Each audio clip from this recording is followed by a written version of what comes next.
If peace requires you to stay silent about what is breaking you, who is that peace actually protecting? Think about that carefully. The relationship may look calm. There may be no shouting, no public confrontation, no dramatic separation. Everyone looking from the outside may call it peaceful. But inside, you are rehearsing conversations you never have. You are swallowing objections you should express. You are smiling while resentment quietly grows beneath the surface. That is not harmony. That is pain under management. Many people measure the health of a relationship by the absence of arguments. But the absence of conflict does not prove the presence of respect. Sometimes it only proves that one person has learned to absorb every disturbance so the other person never has to change. Peace and surrender may look similar, but they produce different results. Peace creates order through honesty. Surrender preserves the appearance of order by sacrificing someone's voice. In healthy peace, both people can exist fully. In false peace, one person remains comfortable because the other keeps becoming smaller. And this usually does not happen in one dramatic moment. You do not wake up one morning and decide to abandon yourself. It happens through small exchanges. You say, "It is not worth mentioning." You accept an apology without change. You postpone the conversation again. You agree when you mean no. You call your fear patience and your exhaustion loyalty. Every small surrender sends a message inward. What I feel can wait. What I need does not matter. Keeping them comfortable is more important than remaining honest with myself. That is how self-respect is quietly negotiated away. But understand this distinction. Speaking truth does not mean reacting recklessly. You do not have to explode to prove that you have a voice. You can pause, govern your emotions, choose your words, and still refuse to disappear. We are going to examine how to recognize false peace, how to communicate without becoming destructive, and how to let another person's response reveal what the relationship can truly hold. Because calm without honesty is not always maturity. Sometimes it is fear wearing respectable clothing. So before we examine what you have been saying or refusing to say, we must uncover something deeper, the invisible agreement that allows this pattern to continue. Every false peace is sustained by an invisible agreement. Nobody signs it, nobody announces it, but both people begin to live by its terms. One person agrees not to name what is wrong, and the other person is released from the responsibility of addressing it. One receives uninterrupted comfort. The other carries the emotional cost. Watch how the cycle works. Something happens. A promise is broken. A dismissive remark is made.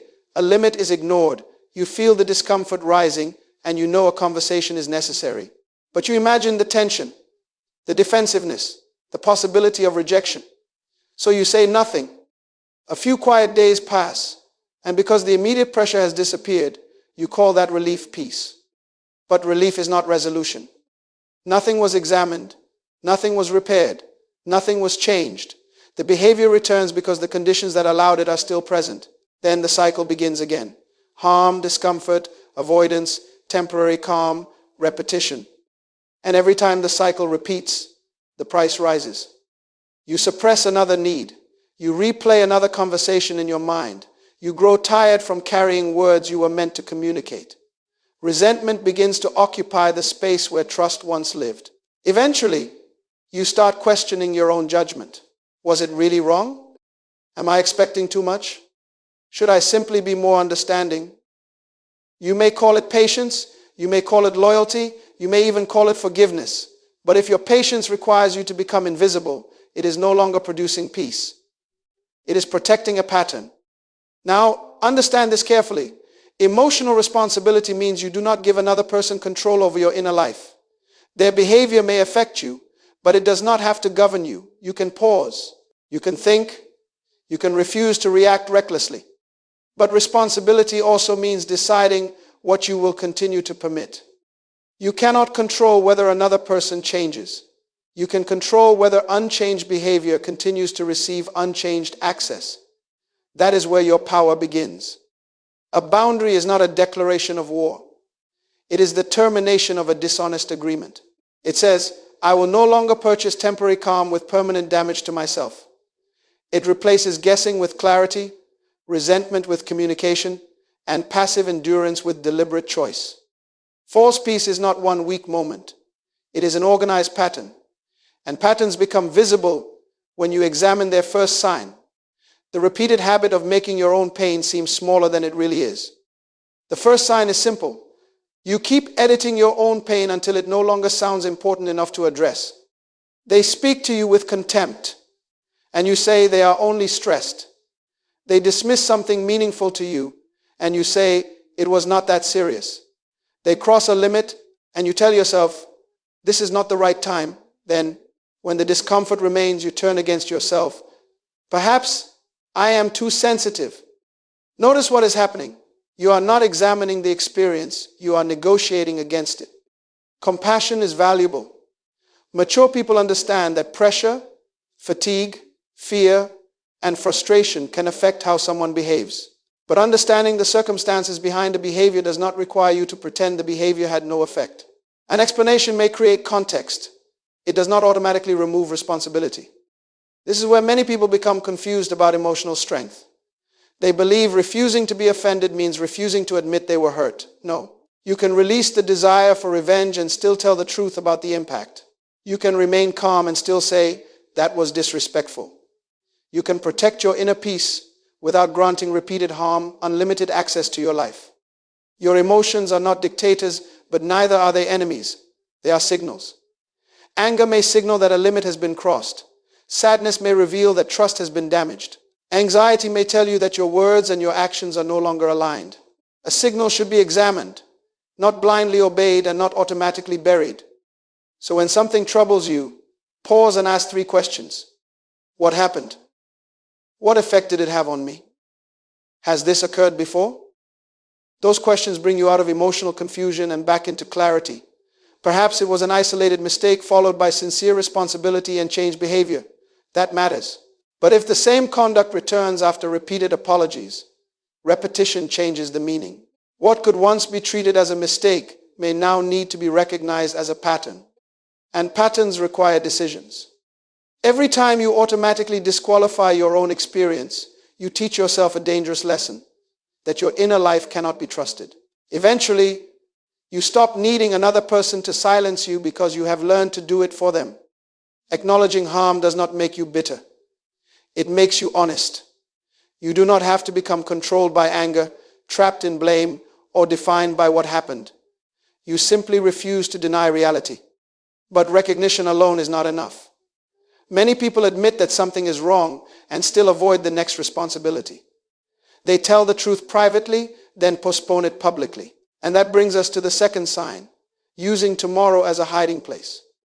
The second sign is that tomorrow has become your hiding place. You know the conversation must happen, but you keep waiting for a perfect moment. You tell yourself you will speak when they are not tired, when work is less demanding, when the family is calmer, when you feel more confident, when they seem less defensive. Timing matters. Wisdom does not force an important conversation into a moment ruled by exhaustion or anger. There are times when delay is strategic because you need space to think, regain composure, and choose words that heal rather than wound. But strategic delay has a destination. Fear-driven delay only has another excuse. When you postpone necessary truth without choosing a time to return to it, the issue does not remain still. Your mind keeps replaying what happened. The original pain attaches itself to new disappointments. A broken promise joins a dismissive remark. An interruption joins an unanswered message. Soon, you are no longer responding to one event. You are carrying the emotional weight of 10 events that were never addressed.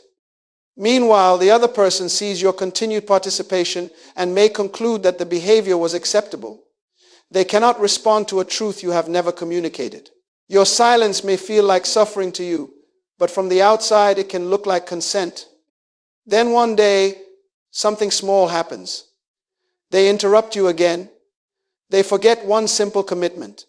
They make one careless remark. And suddenly you react with the force of everything you have stored. They are confused because they see the present moment. You are overwhelmed because you are experiencing the entire history. That is what emotional debt does. It makes today pay for every truth you postponed yesterday.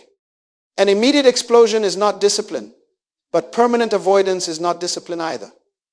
One is emotion without restraint. The other is fear without resolution. Mature communication lives between those extremes. Pause. Examine. Choose the moment. Speak with purpose. The pause allows your emotions to settle. Examination separates facts from assumptions. Choosing the moment protects the conversation from needless chaos. Speaking with purpose ensures that silence does not become your permanent address. Do not use composure as an excuse for disappearance. A wise pause prepares the truth, it does not replace it.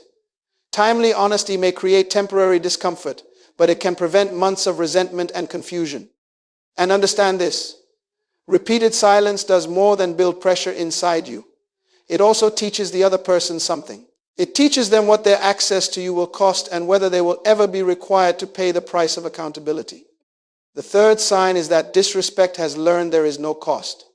People learn what a relationship permits not only from what you request, but from what repeatedly happens when your request is ignored. You can say, "Please do not speak to me that way." But if the behavior returns and everything continues exactly as before, your words and your actions are teaching two different lessons. This is how the pattern survives. They cross a line. You confront them. They apologize. You feel relieved. So full access is immediately restored, but nothing changes. A week later, the same line is crossed again. The apology has become a reset button rather than the beginning of responsibility.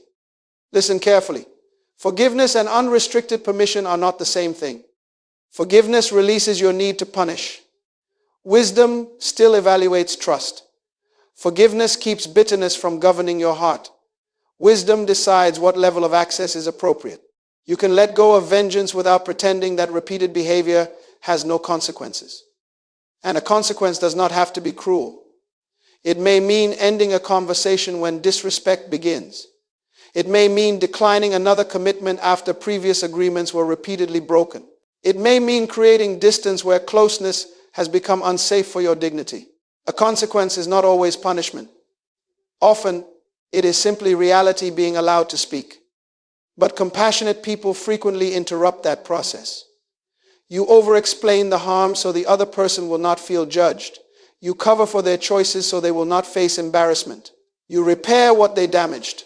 You restore normality before accountability has had time to produce information. Then you wonder why the behavior continues. Kindness without limits can finance the very pattern it hopes to heal. When your compassion constantly protects another person from the results of their choices, it may stop functioning as help and start functioning as permission. So take an honest inventory. What have you repeatedly tolerated? What have you excused because you understood their pain? What have you repaired alone while calling the relationship mutual? Where have apologies been plentiful, but change has been absent? This is not an invitation to become cold. It is an invitation to become clear. There comes a moment when enough is not hatred. It is recognition. It means you have stopped confusing endurance with love and access with obligation. It means you are willing to remain calm while changing what your continued participation communicates. You do not need rage to establish a consequence. You need clarity, consistency, and courage. When access is no longer separated from accountability, disrespect receives new information. Your dignity is not negotiable. But this raises the most important question in the entire framework. If silence can sometimes protect your dignity and speaking can sometimes protect it, how do you know which one is power? We must now distinguish silence chosen through mastery from silence imposed by fear. Now we come to the great distinction, because wisdom sometimes requires silence, and self-respect sometimes requires speech. If you cannot tell the difference, you may speak when restraint is needed and disappear when truth is required. Strategic silence is deliberate. You pause because your emotions need time to settle. You remain quiet because the argument is meaningless, the accusation does not deserve a defense, or the other person is not presently capable of a constructive exchange. You protect your clarity, your energy, and the value of your words. That silence is chosen. Fear-driven silence is different. You know something necessary must be said, but another person's displeasure feels unbearable. You are afraid they will withdraw, become defensive, misrepresent you, or force you to confront what the relationship has truly become. So you do not choose silence. Fear chooses it for you. How can you tell which kind of silence you are practicing? Apply 3 tests. First, test your motive. Ask yourself, Am I quiet because this exchange is unproductive, or because I am afraid of what honesty might reveal? One motive protects purpose. The other protects dysfunction. Second, test your timing. Have you selected a better time to speak? Or are you secretly hoping time will remove your responsibility to speak? Strategic silence says, not now, but I will return to this. Fear says, not now, and keeps moving the conversation into a tomorrow that never arrives. Third, test the outcome. What does your silence produce inside you? Does it leave you grounded, clear, and free to continue with your life? Or does it leave you anxious, resentful, and repeatedly rehearsing the conversation in your mind? Wise silence conserves energy, fearful silence consumes it. Think about this. Self-mastery does not mean you never feel anger or fear. It means neither anger nor fear is allowed to govern your conduct. Anger may demand an immediate attack. Fear may demand permanent retreat. Wisdom refuses both commands. The discipline sequence is simple. Notice the emotion. Create space. Examine the facts. Determine the purpose. Then choose intentionally. Speak with clarity or disengage with dignity. Not every criticism deserves your defense. Not every provocation deserves your attention. Not every person has earned access to your explanation. Sometimes silence is the strongest boundary, because engagement would only feed confusion. But recurring harm inside a meaningful relationship deserves honest evaluation. Silence cannot heal what it refuses to identify. And you cannot call it peace when your quietness is being used to protect a pattern that is steadily destroying your dignity. Remember the contrast. Silence is power when you are able to speak but wisely choose not to. Silence becomes self-erasure when you need to speak but fear will not allow it. Now that you know when speech is necessary, the next question is practical. How do you tell the truth without turning truth into an attack? You give it structure. You turn clarity into a boundary. A boundary is truth given structure. It is not a vague complaint. It is not a threat. It is not an attempt to control another person.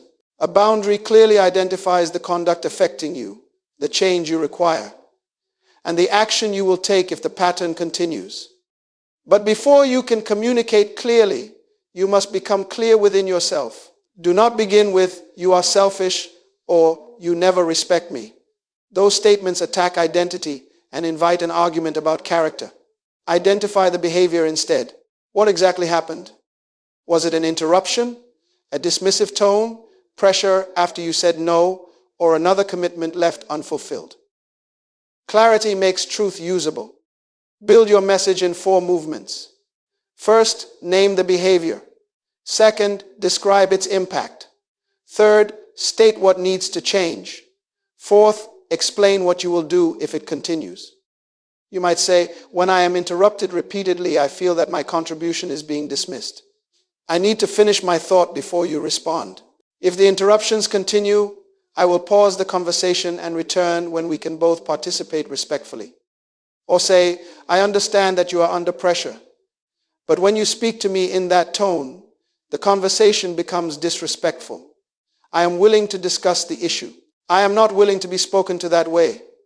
If it continues, I will end the conversation." Notice the difference. You are not humiliating them. You are not shouting. You are not trying to dominate. You are describing reality and governing your participation in it. First-person language keeps the message anchored in your experience. Specific language makes the issue harder to distort. A calm tone, steady posture, and appropriate timing communicate that you are responding from principle rather than impulse. You can also show empathy without surrendering the boundary. You may say, "I understand why you are disappointed. My answer is still no." Compassion acknowledges their perspective. Self-respect refuses to make their feelings the ruler of your decision. And when someone attempts to turn your limit into an endless negotiation, do not keep inventing new explanations. Repeat the truth briefly. "I understand what you want. That does not work for me." The more you over-explain, the more you may suggest that your boundary requires their approval. Your responsibility is clarity and consistency. Their responsibility is their response. You cannot control whether they agree, become defensive, or change. You can control whether your words are respectful and whether your actions support what you said. Because a consequence announced but never honored is not a boundary. It is another request for permission. Once the boundary has been stated, stop measuring success only by how well you delivered it. Begin watching what happens next. The response to your limit may reveal more about the relationship than all the comfort that existed before the limit appeared. Unrestricted access tells you very little about a person's character. The real test begins when their convenience meets your limit. When everything favors them, they may appear patient, generous, and easy to relate to. But introduce a reasonable boundary and watch carefully, not suspiciously, not angrily, carefully, because their response gives you information that comfort could conceal. A constructive person may not like the boundary, but they can listen. They may ask questions, explain their perspective, acknowledge the effect of their behavior, or negotiate respectfully. They may need time to adjust. They may make mistakes, but over time, you see movement. Their words and conduct begin to agree. An unhealthy response moves in another direction. Instead of addressing the behavior, they ridicule your concern. They shift the blame. They pressure you with guilt. They punish you with withdrawal. They deliberately misunderstand a simple request. They call your calm limit betrayal because the old arrangement benefited them. Do not make the mistake of measuring a boundary by whether the other person likes it. A boundary is not valid because it produces applause. It is valid because it accurately protects a legitimate need without violating another person's dignity. Their displeasure may tell you that the limit is inconvenient. It does not automatically tell you that the limit is wrong. Now, be fair. If someone has known you only as passive, your new clarity may surprise them.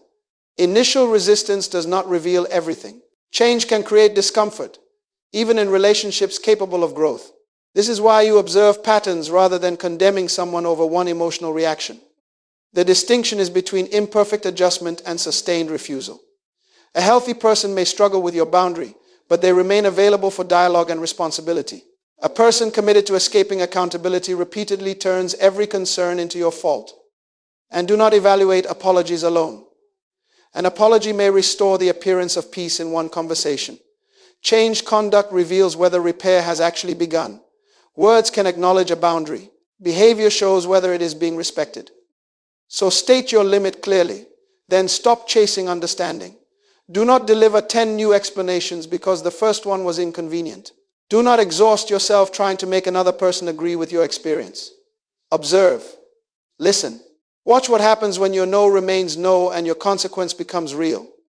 Another person's rejection of truth is not proof that you communicated truth incorrectly. Their response is information about trust, maturity, responsibility, and the kind of relationship they are presently capable of building. Once you understand this, conflict stops being merely something to fear. It becomes a process of clarification. It shows you whether the relationship can repair, whether it must change, or whether the peace you were protecting never truly existed.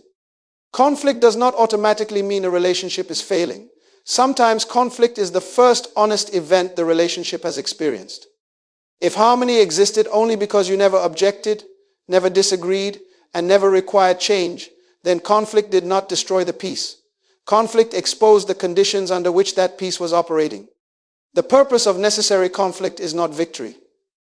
It is clarity. You are not entering the conversation to defeat a person, collect an apology, or prove that every detail of your memory is superior. You are trying to identify what happened, determine what must change, and discover whether mutual responsibility is possible. An honest conversation can produce 4 outcomes. First, it can produce repair. The other person understands the impact, accepts responsibility, and demonstrates change over time. Second, it can produce adjustment. Perhaps both people carried different expectations that were never communicated. Through respectful negotiation, the relationship develops clearer agreements. Third, it can produce exposure. The conversation may reveal that your values, expectations, or definitions of respect are incompatible. That truth may hurt, but it ends confusion. Fourth, it can produce release. When a destructive pattern remains protected and accountability is continually rejected, wisdom may require greater distance or the end of a certain kind of access. Each outcome is more truthful than an appearance maintained by your silence. But for conflict to clarify, you must listen as well as speak. Do not make the conversation a performance in which both people are merely waiting to defend themselves. Listen for facts. Ask questions. Separate what was intended from what was experienced. You can understand another person's perspective without abandoning your own. And remember, disagreement is not disrespect. Someone may disagree with your interpretation, your request, or even your decision while still honoring your right to express it. Respect does not require identical conclusions. It requires dignity in the process. Now, one outcome may bring grief. You may discover that the relationship seemed to work only while you had no boundaries. When you stopped overgiving, over-explaining, and absorbing every consequence, the closeness changed. Do not automatically interpret that grief as proof that speaking was a mistake. Sometimes grief is the cost of clarity. You are mourning what you hoped the relationship was while finally seeing what it could actually hold. Avoidance does not eliminate consequences. It postpones them. Honest conflict brings the relationship to a decision: repair, adjust, reveal, or release. That decision may produce resistance. You may be labeled selfish. You may face guilt, disappointment, or withdrawal. The next level of self-respect is learning how to remain grounded when truth does not receive the welcome you hoped for. When you change a pattern that once kept others comfortable, do not be surprised when they describe your growth as a problem. You may be called selfish because you finally said no, difficult because you asked for consistency, cold because guilt no longer controls your decision, disloyal because you refuse to protect behavior that was injuring the relationship. But a label from someone inconvenienced by your boundary is not automatically an accurate description of your character. Examine yourself honestly. Was your message clear? Was your tone respectful? Is the consequence proportionate to the behavior? If so, another person's disappointment does not require you to abandon the boundary. Standing firm is not the same as controlling someone. Control says you must feel what I want, choose what I want, and become what I demand. A boundary says you are free to choose, and I am responsible for deciding what I will participate in. That distinction protects both dignity and freedom. But be careful. After years of silence, you may feel tempted to release every stored frustration at once. Delayed honesty does not justify contempt. Pain does not authorize threats. A boundary is not an opportunity to punish someone with all the words you were once afraid to say. Speak firmly, but remain governed. There are also moments when continued explanation becomes unwise. The conversation is circling the same accusation. The other person is seeking a reaction rather than understanding. Your answer has been given clearly, yet they keep pressuring you to replace it with one they prefer. In that moment, disengagement may be stronger than another paragraph. You can say, I have explained my decision. I am not continuing this argument. Then stop feeding the cycle. Self-respect does not require you to win. It does not require agreement. It does not require an apology before you can move forward. If your peace depends on another person finally admitting that you were right, they still control too much of your inner world. Release the offense, but retain the lesson. Let go of the need for revenge, but keep your discernment. Forgiveness should free your heart. It does not have to erase the information that experience gave you. This is mature authority. You tell the truth without cruelty, honor the consequence without guilt, and remain governed from within when another person resists. Firmness and grace are not enemies. Together, they create self-respect. Now, this message must become more than an idea. Choose one relationship, one recurring behavior, and one week. Let us turn clarity into a practice you can observe. Choose one relationship and one recurring situation in which your silence has produced resentment rather than peace. Do not try to repair your entire life in one conversation. Mastery begins with one deliberate act repeated consistently. On the first day, write down 4 things: the specific behavior, its effect on you, the excuses you normally use to minimize it, and what you fear might happen if you speak. Clarity weakens the power of unnamed fear. On the second day, decide what the situation truly requires. Does wisdom call for strategic silence because the issue is insignificant? Does respect require a direct conversation? Or has the pattern continued long enough that reduced engagement is necessary? On the third day, write your boundary. Name the behavior. Describe its impact. State the change you need. Identify what you will do if the pattern continues. Keep it concise enough to communicate without hiding behind a speech. On the fourth day, choose a calm moment and speak. Do not accuse. Do not unload years of frustration. Do not over-explain. Tell the truth with steadiness and leave space for a response. During the remaining days, observe. Watch their conduct. Watch your own emotions. Resist the impulse to rescue them from every uncomfortable consequence. If the boundary is tested, honor the action you stated. Then evaluate both the external and internal results. Has the behavior changed? Is dialogue possible? Are you thinking more clearly? Are you rehearsing fewer imaginary conversations? Do you understand the relationship more accurately than you did before? Next week, choose one additional pattern. Practice again. Layer courage upon clarity until honest self-command no longer feels unusual. It becomes part of who you are. We began with a question. If peace requires you to stay silent about what is breaking you, who is that peace protecting? Now you know the answer. Peace worthy of the name protects truth, dignity, and the well-being of everyone involved. It does not require you to react to every provocation. It does not require you to win every argument. But neither does it require you to disappear. Become the person who can pause without hiding, speak without attacking, forgive without surrendering wisdom, and establish limits without losing compassion. Before another week passes, practice one honest boundary. Let that moment become the beginning of a peace that no longer costs you yourself.